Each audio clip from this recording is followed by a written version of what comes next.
Every week I get emails with the same question. How do I start a store? I love what you did. How do I do it too? And frankly, I can't keep up with them all. And I want to offer a very stark warning to people who think, wow, look, this guy did it. I can do it too. It's not that easy. In fact, it is incredibly hard. But don't despair. I do have some advice for anybody who is interested. And if you're not interested, you'll probably find this really fascinating. So stick around. Why do I say stick around? I don't know. All YouTubers do.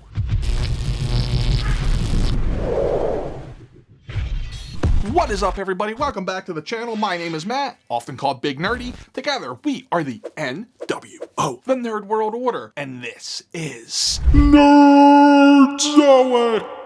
Okay, so I get these emails regularly, like I said. Some ask serious trade secrets, and I'm gonna be honest. I wanna be helpful to you, but I'm not gonna give you an edge that I have worked really hard for. That said, I do have a lot to share. First off, my advice is completely dependent on the business model. So let's talk about the different business models of toy stores. There's fan channel e-tailer, that would be Nerdzoic. That would be the dork side when they were alive. EE, Big Bad Toy Store. There's the physical locations. I don't have much advice there because I don't know that much about it because I've never done it. There's vintage, which is also largely physical, but also online. There's cons, actually holding your old cons. Most tell me they want to go into the e-tailer side, so I'm going to focus a lot on that in the beginning of this video. So here's the thing, and I want to make this abundantly clear. This business model is extremely hard, and I highly don't recommend it. This might sound hypocritical because you see, and I tell you guys that we've been really successful, but truthfully, we had the right combination of knowledge, skill, timing, and the biggest one of all, luck. If I could go back in time, I would probably not have taken the risk because I see now how risky it was, and we survived and came out on the other side and did great, and we even got through things like floods and broken ankles and all sorts of fun stuff. But yeah, it is really hard. It's not a great business to jump into unless you have a certain couple of things. Like you're probably sitting there thinking, I can be lucky too, and I have the experience. I want you to consider a couple of things. In my opinion, there's 3 things you need if you're gonna do this business model successfully. You can be successful with 2 of them. We did, that was us. That's why I say we got lucky. But ideally you have all 3.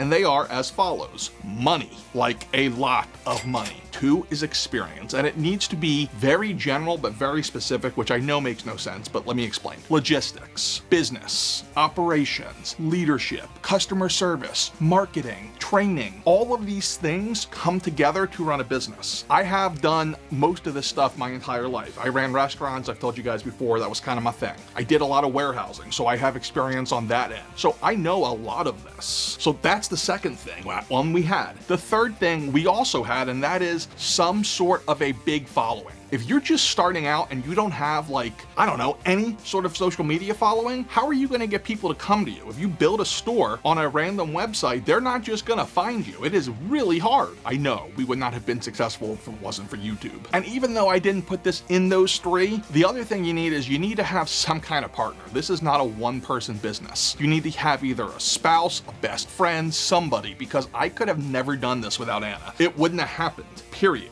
I can't even imagine trying to do this without her. It's just too complex. And luckily, we're very similar as far as work ethic goes. We both wanted the same thing. So yeah, it was hard. And nowadays, I couldn't do it without the team I have for the YouTube portion of the business. Like, I worked full time up until last June. So I had these guys before I went back to work full time after the pandemic. So yeah, there's a lot that goes into this. It is super time consuming. It's not a side gig. It's really busy. Now, if I had to go back to work tomorrow, how would it go? Difficultly. I don't know how I do that. I'm sure I could because I've done it before. I'd just be working 95 hours a week again. Frankly, I'm over 40 now.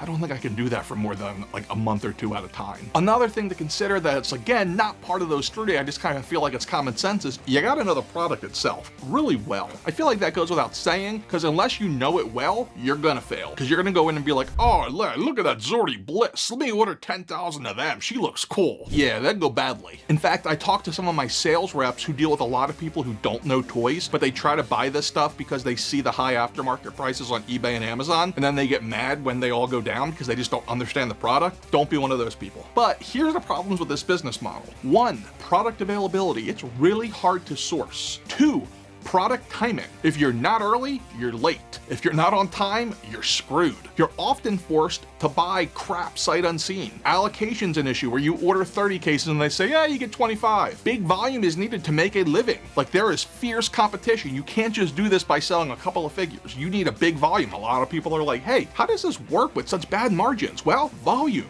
And when I say terrible, I mean they're pretty bad. They're livable. You can make a living with it, but it's never gonna be a business where I can be like, okay, I'm gonna go live in the Bahamas now and have my team run it. It does not work that way in this business. Me, my family, this will always be a family operated business because there's not enough money to go around otherwise. And I am totally okay with that. Like, I'm happy selling toys to the day they put me in the ground. No problem there. Now, I'm worried I'm gonna sit here and then I'm stomping on people's dreams. I don't wanna do that. I don't wanna be depressing. But if it keeps you from flushing away your life savings to do that, then I'm happy. Now, you might be like, oh man, my dreams are shattered. I was saving up to do this. I'm sorry if I stomped on your dreams, but I'm also kind of happy because I just saved you a big hearted. But there is good news. There are better and safer ways to get into the toy business, and I'm gonna tell you about them. First, reselling. Damn, do I wish I did this. I really wish that instead of getting in on like, I'm gonna sell everything from the very beginning at the super low margin, it has to be in bulk. I wish instead that I built the business model on reselling. Going out, buying people's collections, looking and seeing, hey, this guy's got a big collection. Here's a couple $1,000s. Will you take it? Cool. And then piecing it out. The problem with this model, it is pretty labor intensive. The good thing is there is a lot more money per figure in there. I recommend this to anybody who wants to get into this. Like, if you're doing this part-time like as a side gig, that's the only way to go. Utilize Whatnot if you have no audience. You don't have to have a lot of inventory on hand, and you can become a real expert in a specific items. Selling at cons, also awesome. To be very clear here,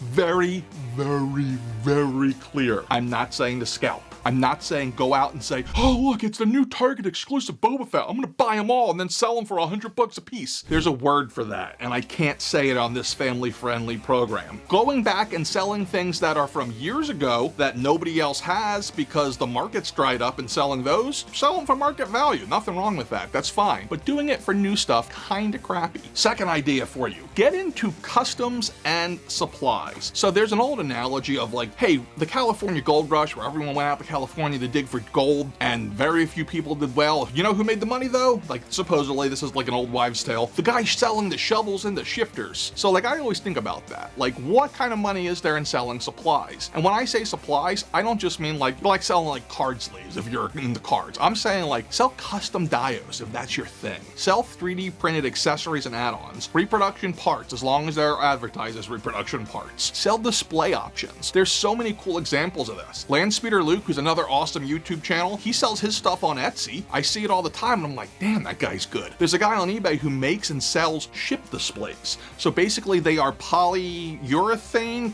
they're like plastic. They're stands that are made to put the ships into a position so it looks like they're flying. Soft goods, another great business. I know a couple of people who are really big in that on the Legion side. Custom heads, if you're good at sculpting, boom. Now, alternatively, you could try to get an internship with an up-and-coming company. This is a really hard one because, frankly, it's gonna probably be unpaid at first, but there's a lot of success stories out there. If you guys didn't know, Jeremy Gerard, Sir Gerard is the figure himself, the man himself. He has a great success story. He started off as an intern for the Four Horsemen, and now he is a big part of the Four Horsemen. Give some of these new companies that you see popping up a call and ask if you can get involved with them, what you can do, and try to build a future with them, and maybe that's your way into the business. See a Kickstarter that you believe in? Reach out, see if they need help with anything. The bottom line with business though is you gotta be very careful. It's scary. It still scares the crap out of me every day, and we're doing pretty well. The numbers aren't pretty. 45% of businesses fail within the first 5 years, and only 25, 1 in 4, make it to the 15-year mark. Another fun statistic, out of the 100% of people watching this video right now, only like 30% are subscribed to the channel. And in the words of the Hurricane, what's up with that? Give us a subscribe. And remember, you gotta get old, but you don't have to grow up. Just be cool and stay nerdy. Later.